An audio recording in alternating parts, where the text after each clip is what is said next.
Et alors là, le tantra m'a ouvert encore plus au plaisir, à l'autorisation du plaisir. Et tout ce que je n'avais pas encore travaillé jusqu'à présent, ni dans le développement personnel, ni dans le coaching, c'est-à-dire le corps, et bien là, je suis allée le travailler aussi. Parce que tout ce que j'avais fait, c'était assez intellectuel, c'était vraiment basé sur le mental, l'intuition avec le coaching, beaucoup d'intuition. Mais là, le tantra, c'était avec le toucher. Je revenais à moi, voilà. Et là, c'était vraiment quelque chose où je pouvais me reprendre dans les mains, dans les bras, et découvrir le toucher. Et ça, c'est ce qui a ouvert complètement la voie après à tout ce que je fais encore aujourd'hui. Le coaching en sensuel avec le toucher, les massages tantriques, le tantra, et waouh, voilà, la vie était magnifique.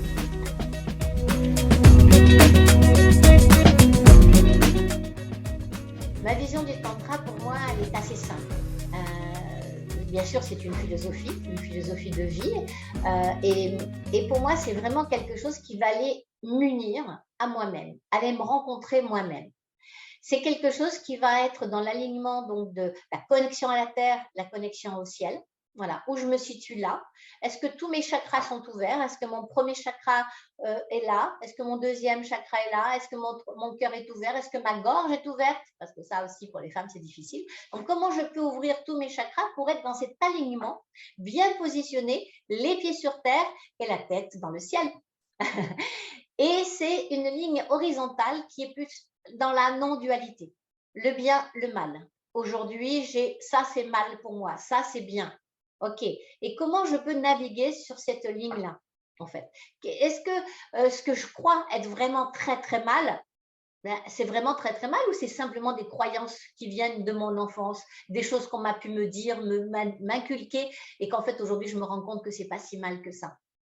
Donc, je navigue là, entre cette donc non-dualité et cette ligne verticale aussi. Dans la non-dualité, ce que j'aime bien aussi, c'est qu'il y a de moins en moins de jugement. C'est-à-dire, si je m'accepte telle que je suis aujourd'hui, parce que je me rends compte que ça, c'est pas bien ce que tu fais, là, là, là, là. Mais en fait, si, c'est pas grave ce que je fais là, à cet instant-là. Eh bien, si je m'accepte de plus en plus, je vais être de plus en plus en amour pour moi, et donc, par là même, je vais pouvoir aimer beaucoup plus les autres et être moins jugeant pour les autres.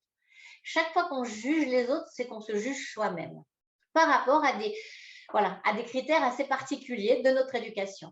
Si je suis dans cette non-dualité, au fur et à mesure, cette ligne qui est très serrée au départ, le mal, le bien, et bien au fur et à mesure, ça va s'agrandir. Ça va être de plus en plus large. Et entre le mal et le bien, ben, il va tout avoir des nuances. Et ça, c'est bien dans telle situation, ça, c'est mal dans telle situation. Mais c'est mal par rapport à moi, pas par rapport à on m'a dit que c'était mal. Donc, voilà, le mensonge, c'est toujours la même chose. Le mensonge, c'est très mal de mentir, oui, ok, mais on a tous menti à nos enfants pour parler du Père Noël, pour parler de la petite souris. Donc, c'est quelque chose de tout ça. Pendant la guerre, s'il n'y a pas de mensonge, ça ne marche pas. Voilà, il y a plein de gens qui ont menti. Et c'était mal de mentir, mais ça a sauvé des vies peut-être. Donc, vous voyez, rien n'est tout noir ou rien n'est tout blanc.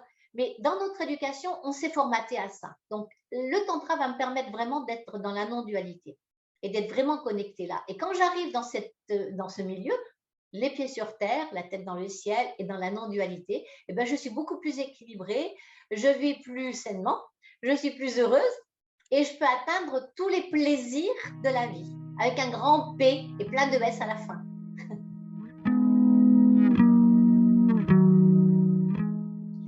La petite fille intérieure, c'est aussi notre enfance. C'est-à-dire qu'aujourd'hui, en tant qu'adulte, souvent nous avons des blocages dans notre vie. On ne peut plus avancer. Il se passe quelque chose, voilà, on ne peut plus avancer. Et ça vient des blessures que nous avons eues dans notre enfance, dans des croyances sur lesquelles nous nous sommes bâtis dans notre enfance. Et cette petite fille intérieure, eh bien, c'est ça qu'on va aller rencontrer. C'est-à-dire revisiter notre enfance, réapprendre à s'aimer comme on aurait voulu être aimé, puisque de toute façon, on n'est jamais aimé comme on aurait voulu être aimé. Et c'est la faute de personne, hein, c'est juste comme ça. Donc, on va aller réapprendre à s'aimer cette petite fille, on va aller apprendre à la sécuriser et on va aller voir justement sur quelles croyances on s'est bâti. Pourquoi aujourd'hui on ne peut pas avancer? Qu'est-ce que je crois aujourd'hui? Et on se rend compte vraiment que c'est des choses qu'on a entendues, ou qu'on croit avoir entendus et qui nous ont bloqués. C'est ce qui fait notre ego, c'est ce qui a créé aussi notre autosaboteur, notre ego, notre mental, hein, c'est tout ça. Mais souvent, quand on en est là aujourd'hui et qu'on ne peut plus avancer, on ne sait pas par quel bout le prendre. Donc, dans le stage de petite fille, on va aller, j'appelle ça la machine à laver, on va tout remettre en question. On va aller regarder un petit peu pourquoi je me suis créé ces blocages, pourquoi je me suis créé ces croyances, et les démonter en disant, ben oui, ok, à un moment donné, ces croyances, ces motivations, elles étaient là et c'était juste. Mais aujourd'hui, en tant que femme, j'ai plus du tout le lieu d'être comme ça. Ça ne sert plus à rien pour moi. Au contraire, ça m'entrave et ça m'empêche d'avancer. Donc, la petite fille, c'est ça. Et puis ensuite, donc, j'apprends à aller sécuriser cette petite fille, s'aimer soi-même, aller la découvrir en nous. Pourquoi? Parce que cette petite fille, c'est la pétillance, c'est la joie de vivre, c'est la vie, en fait. Et en tant qu'adulte, ben, on vit dans un monde hyper sérieux. Il faut faire attention, il faut être bien, il faut être parfaite, etc., etc. C'est toujours des choses qu'on se dit, hein, mais voilà, on est là-dedans, quoi. Il faut être parfaite. Et donc, dans le parfait, il n'y a plus la joie, il n'y a plus la tristesse. Et comme on ne veut plus être triste et qu'on ne veut plus vraiment être en colère, eh ben, on bloque aussi la joie. Donc, quand on est enfant, vous savez, on passe de ce moment-là, de la joie, la colère, la tristesse, et puis d'un coup, pouf, on éclate de rire, et puis on revient. Voilà, dans notre temps, on disait Jean qui rit, Jean qui pleure. C'était un peu ça. Et bien, en fait, l'enfant se laisse vivre complètement ses émotions. Et plus on grandit, plus il faut bloquer les émotions. Il faut les gérer, nos émotions. C'est pas bien d'avoir des émotions. Donc, en tant qu'adulte, on n'a plus d'émotions et on vit dans un espèce de truc où on n'a pas le droit d'être triste, on n'a pas le droit d'être trop joyeuse, quoi. Donc, aller faire revivre cette petite fille intérieure, aller se redécouvrir là-dedans et s'autoriser à être vraiment dans cette pétillance, dans cette joie, et ben, c'est redonner de la vie à cette petite fille.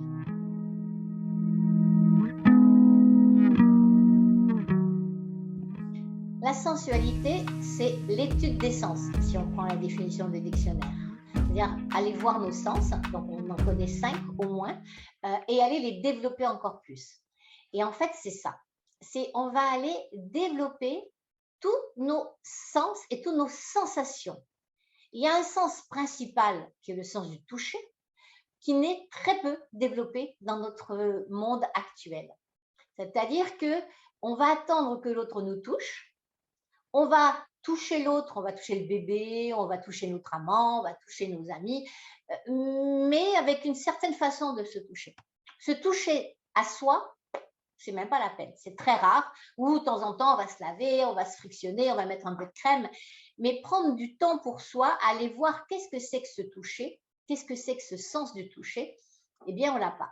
Donc dans la sensualité, ça va être ça. C'est-à-dire qu'on va enlever quelques sens, on va enlever les yeux, par exemple la vue, on va enlever l'ouïe, et puis on va aller voir qu'est-ce que ça fait dans mon corps quand j'ai plus ces sens-là.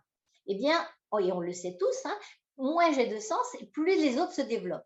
Donc, si j'enlève quelques sens, le sens de ma peau va vraiment devenir de plus en plus alerte, sensible, en fait. Et ensuite, je vais apprendre vraiment à me toucher, à être en amour avec moi, être dans la douceur et la lenteur de moi à moi, pour savoir ce que ça fait. Si je touche mes mains et que je fais un massage comme ça va m'apporter un bien-être, ça va me détendre, voilà, je peux tirer, ça va m'apporter. Mais si je suis vraiment en contact avec mes mains et que je prends conscience, et je peux le faire les yeux fermés, et je suis juste là et j'attends et je regarde ce qui se passe, enfin, je regarde intérieurement ce qui se passe, eh bien, je vais vous inviter à le faire, vous allez voir que c'est hyper agréable et il y a autre chose qui se crée. Donc, bien sûr, moi, j'ai la parole, mais quand vous le faites, vous n'avez pas les yeux et vous n'avez pas la parole, eh bien, vous allez vous rendre compte qu'il y a quelque chose qui arrive. Il y a quelque chose une chaleur, comme une petite électricité. Il y a plein de trucs différents qui peuvent arriver. Et en fait, c'est ça pour moi la sensualité. C'est développer tout ça pour aller encore plus proche de nous, savoir développer notre intuition, développer tout ce que notre corps peut nous apporter comme plaisir, et donc dans le plaisir de la vie générale, le plaisir sexuel bien entendu, et ne pas attendre que quelqu'un soit là pour nous l'apporter, d'être autonome là-dedans. Donc, j'ai toujours qu'en fait, on est un bon gros gâteau et que l'autre, c'est la cerise sur le gâteau. La cerise y est, c'est parfait. La cerise n'y est pas, c'est parfait. Alors qu'aujourd'hui, dans notre vie, on est quand même trop en attente de l'autre. On ne peut pas vivre sans l'autre. Si l'autre n'existe pas, ça ne va pas.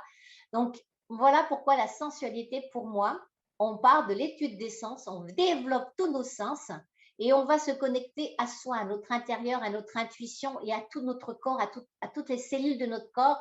Et j'aime bien dire aussi que chaque cellule de mon corps va dire que je l'aime. Voilà, je vais aimer chaque cellule de mon corps pour que chaque cellule de mon corps soit en joie, en pétillance, en lumière. Et c'est de là que peut se dégager cette lumière et que mon cœur s'ouvre pour moi et ensuite pour les autres.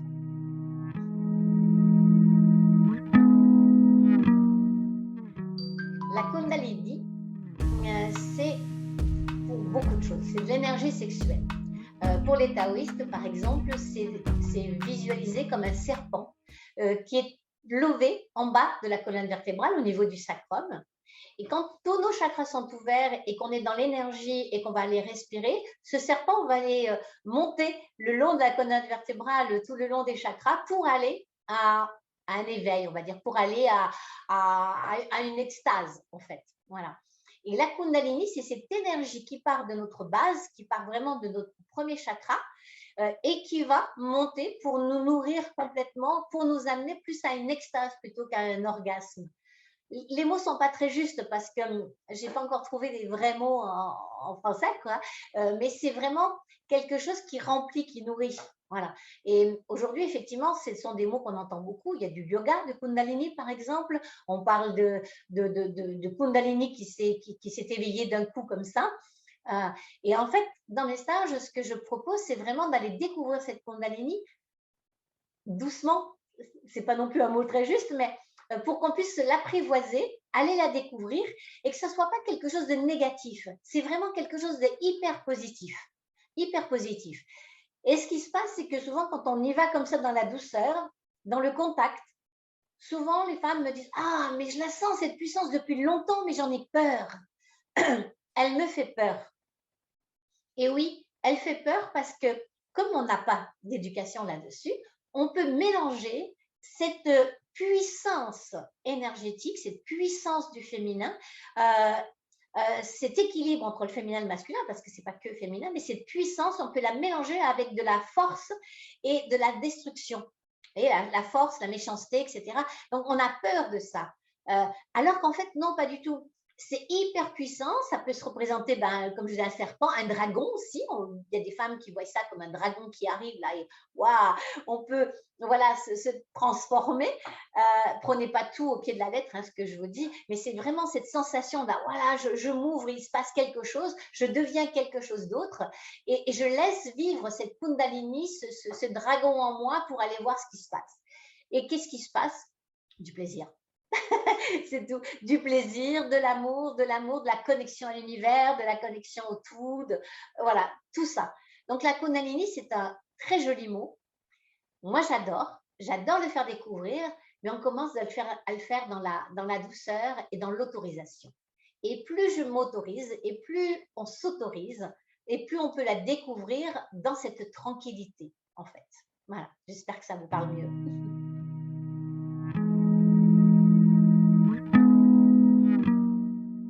Oui, bien sûr. Le tantra, c'est une philosophie de vie. C'est-à-dire qu'avec le tantra, on va aller se rencontrer, on va aller se connaître. Par contre, ce que je propose toujours, c'est de commencer par du tantra dans notre genre. C'est-à-dire qu'en tant que femme, aller faire du tantra femme d'abord, les hommes en tantra homme, pour après aller au mixte. Pourquoi? Parce que quand on arrive comme ça, eh bien, comme je vous l'ai dit tout à l'heure, on a des blessures, enfin, je veux dire, on a des blessures de vie. Hein, voilà. Et si on va directement au mixte, on peut avoir ces grosses blessures qui vont se réouvrir et le cœur qui va saigner et on n'avancera pas mieux pour autant. OK? On va les rencontrer, mais on ne saura pas comment les soigner. Alors, de démarrer de faire du tantra entre femmes, ça va vraiment permettre de connecter ce grand mot qu'on appelle la sororité, qu'on connaît ou qu'on ne connaît pas. De plus en plus, on connaît ce mot, mais on ne sait pas vraiment ce que ça veut dire. C'est quelque chose qu'on nous a enlevé depuis tellement longtemps. Donc, de se reconnecter entre femmes, de s'apercevoir qu'en fait, quel que soit l'âge que l'on est, on a quand même toujours un peu les mêmes problématiques. L'éducation n'a pas tellement changé, même s'il y a eu des évolutions, mais pas trop. Et donc, on se rend compte qu'effectivement, ben, on n'aime pas son corps. Il y a toujours quelque chose qui ne nous plaît pas. Et donc, ça vient nous taper sur le système à un moment donné. Et on ne peut pas s'ouvrir vraiment à l'amour de soi. Donc, dans le tantra femme, on va aller apprendre à s'aimer profondément, à aller se rencontrer, se connaître, aller donc laisser la petite fille émerger et la pétillance de la petite fille, découvrir la femme, d'être vraiment dans le potentiel de la femme d'aujourd'hui pour aller laisser la déesse s'ouvrir, aller monter les kundalini, aller vraiment à quelque chose d'un éveil où j'ai plus de peur et chaque fois que je vais prendre une décision, je vais la prendre en conscience avec mon intuition, avec mon corps, pas simplement mon mental et toutes les peurs qui peuvent arriver. Non, qu'est-ce qui est bon pour moi ici et maintenant, à cet instant, je dis un vrai oui. À cet instant, je vais dire un vrai non. Ça me correspond, c'est juste que mon corps, il est OK avec ça. Que ça soit dans l'activité professionnelle, avec les amis, en sexualité. Voilà, le tantra va m'apprendre tout ça, va m'apprendre vraiment à me connaître, à me rencontrer intérieurement, extérieurement, bien sûr, et unir tout ça et être vraiment bien avec moi. Et quand je serai cette femme que je connais, après, je peux aller faire du tantra mixte pour aller rencontrer encore plus l'homme, aller me rencontrer, qu'est-ce qui se passe dans les rencontres, comment je peux aller vivre quelque chose de très fort avec un homme sans peut-être jamais le revoir derrière, comment je peux aller justement dans une fusion-diffusion sans souffrir, voilà, comment je peux rencontrer quelqu'un qui, d'un premier abord, ouais, bon, voilà, ça va pas trop me plaire, mais quand je rencontre la personne qu'il est, donc son âme, quand mon âme rencontre son âme, quand on va se regarder dans les yeux, quand on va vivre quelque chose, que c'est magique, que c'est magnifique. Et ça ne veut pas dire qu'on va faire notre vie ensemble. Ça veut juste dire qu'à cet instant précis, on vit quelque chose d'intense. Et ça, c'est vivre l'instant présent. Donc, c'est vraiment aussi tout ça le tantra. C'est se connecter à soi, s'aimer, se connaître, pouvoir vivre des moments gigantesques, que ça soit entre femmes, que ça soit avec un homme, que ça soit en fait, rien n'est important. Et c'est pour ça que j'aime beaucoup le tantra, parce que c'est vraiment une philosophie qui nous permet d'être, en résumé, connecté à la terre, connecté au ciel, vous voyez, dans cet alignement, et être, qu'est-ce que c'est la non-dualité? Le bien, le mal, aujourd'hui, ça c'est mal, pour moi, ça c'est bien, et comment je peux naviguer sur cette ligne-là de bien, de mal, en voyant qu'en fait, ce que je croyais être très, très, très mal, en fait, quand je le fais avec mon amour, c'est pas si mal que ça. Vous voyez, c'est, par exemple, je dis toujours le mensonge. On dit le mensonge, oh non, moi je veux pas quelqu'un qui me ment, qui me ment. Mais on a tous menti à nos enfants, hein, avec le Père Noël, la petite souris, etc., etc. Et ça n'a jamais été mal. Donc, vous voyez, le bien et le mal, c'est ça en fait pour moi. C'est qu'il y a des choses qui sont mal, il y a des choses qui sont bien aujourd'hui pour moi, et ça peut changer demain si je mets un autre regard dessus. Si j'ouvre un peu plus mon cœur à moi-même et que je me rends compte qu'il n'y a rien de grave, quoi.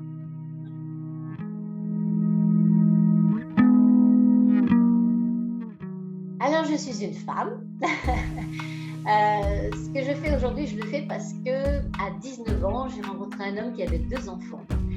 Cet homme avait donc 10 ans de plus que moi et des enfants de 10 ans de moins que moi. Ce qui fait qu'à 19 ans, je me suis retrouvée en famille avec 2 filles, une donc de 9 ans et l'autre de 7 ans et demi. Et donc, je suis partie comme ça et je ne connaissais pas grand-chose à la vie parce que je sortais de l'école catholique, j'avais une éducation très fermée, donc j'étais un peu perdue dans la vie et j'ai pris à bras le corps cette vie, ce couple, cette famille et on a vécu comme ça, voilà, je les ai élevés. C'était très chouette parce que je suis tombée amoureuse de cet homme, je suis tombée amoureuse de ses filles.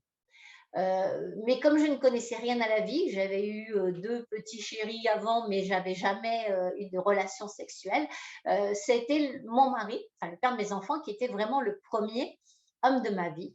Et ce qui fait que j'ai tout remis dans ses bras. Je me suis remis complètement dans ses bras, dans ses mains, et c'est lui qui m'a fait découvrir mon corps, ma sexualité. Comme j'avais été élevée donc dans une religion catholique assez voilà, j'avais peur de tout. Tout me faisait peur. J'avais énormément de blocages, de croyances négatives. Il fallait que je sois parfaite, mais surtout, et au lit, il fallait rien que je fasse. Je ne pouvais pas faire ça parce que sinon j'étais une pute. Enfin, énormément d'idées, mais d'imaginaires. Ce qui fait que ma sexualité était très calme. Quand je l'ai vécu, j'étais bien. pendant les 11 ans de vie commune, c'était super, c'était bien, voilà, je ne m'en suis pas rendu compte. C'est quand je suis sortie de ces 11 ans de vie commune et que j'ai rencontré d'autres hommes et que je me suis rendu compte que mon corps pouvait s'éveiller à autre chose, découvrir autre chose, et qu'en fait, ma tête me bloquait sur des trucs mais complètement ridicules.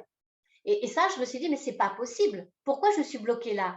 Je me suis rendu compte aussi que je ne m'aimais absolument pas, que je n'aimais pas mon corps et que c'était impossible. J'étais pas intelligente, j'étais pas belle, et chaque fois que je regardais une photo d'avant, de quelques années avant, je me disais, ah ben là, tu étais belle. Oui, tu étais peut-être belle il y a 4 ans, mais quand tu les regardais, c'est quand tu te voyais, tu étais moche.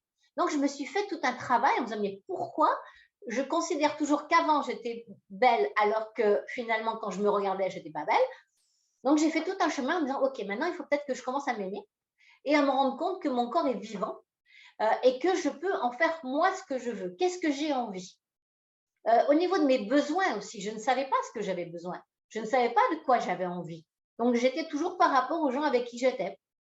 Si c'était des amis, on fait ça, bah oui, j'avais aucune envie. Voilà, bah c'était toujours bien. Si j'étais avec mes parents, mon partenaire de vie, voilà, c'était toujours ce que les autres voulaient. Je me posais jamais la question de savoir ce que moi j'avais vraiment envie et ce que j'étais et qui j'étais. Et donc, au fur et à mesure de ma vie, ben, j'ai avancé, j'ai fait des rencontres, voilà.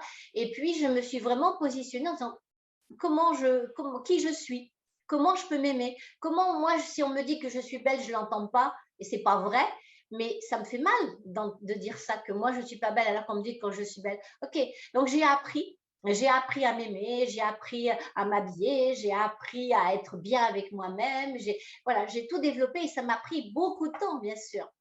Et puis un jour, eh bien, j'ai commencé sur mon chemin, mon parcours, j'ai rencontré le développement personnel.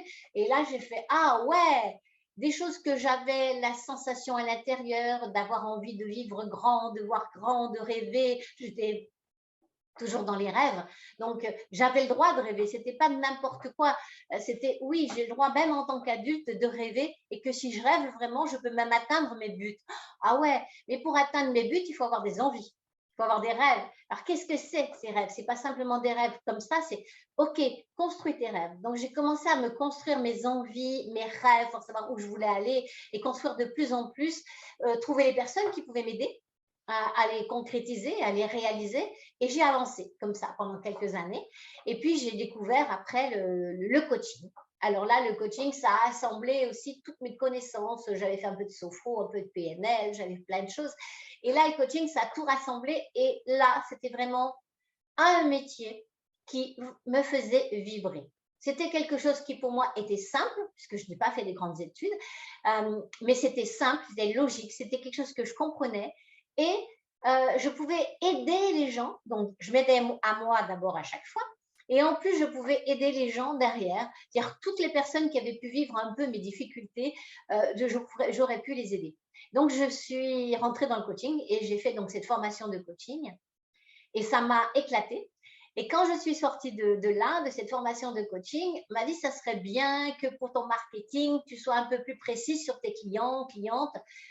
Et donc, j'ai encore fait un petit travail sur moi pour me dire, mais qu'est-ce que je voudrais, qui je voudrais aider? Et ce qui m'est venu, bah, c'est naturellement les femmes qui ont vécu la même chose. C'est logique, puisqu'en fait, je vais transmettre ma vie et comment je m'en suis sortie, pas simplement, vous devez faire ça, vous devez faire ça. Ah, ok. Donc, j'ai créé le coaching en sensualité à ce moment-là. Voilà, j'ai rencontré le coaching en sensualité. Enfin, je l'ai découvert, je suis allée chercher dans ma tête, dans mon corps, comment j'ai pu faire et j'ai créé le coaching en sensualité en parallèle du coaching de vie. Et j'ai rencontré le tantra. Et alors là, le tantra m'a ouvert encore plus au plaisir, à l'autorisation du plaisir. Et tout ce que je n'avais pas encore travaillé jusqu'à présent, ni dans le développement personnel, ni dans le coaching, c'est-à-dire le corps, et bien là, je suis allée le travailler aussi. Parce que tout ce que j'avais fait, c'était assez intellectuel, c'était vraiment basé sur le mental, l'intuition avec le coaching, beaucoup d'intuition. Mais là, le tantra, c'était avec le toucher. Je revenais à moi, voilà. Et là, c'était vraiment quelque chose où je pouvais me reprendre dans les mains, dans les bras et découvrir le toucher. Et ça, c'est ce qui a ouvert complètement la voie après à tout ce que je fais encore aujourd'hui, le coaching en sensualité avec le toucher, les massages tantriques, le tantra et waouh, voilà, la vie est magnifique.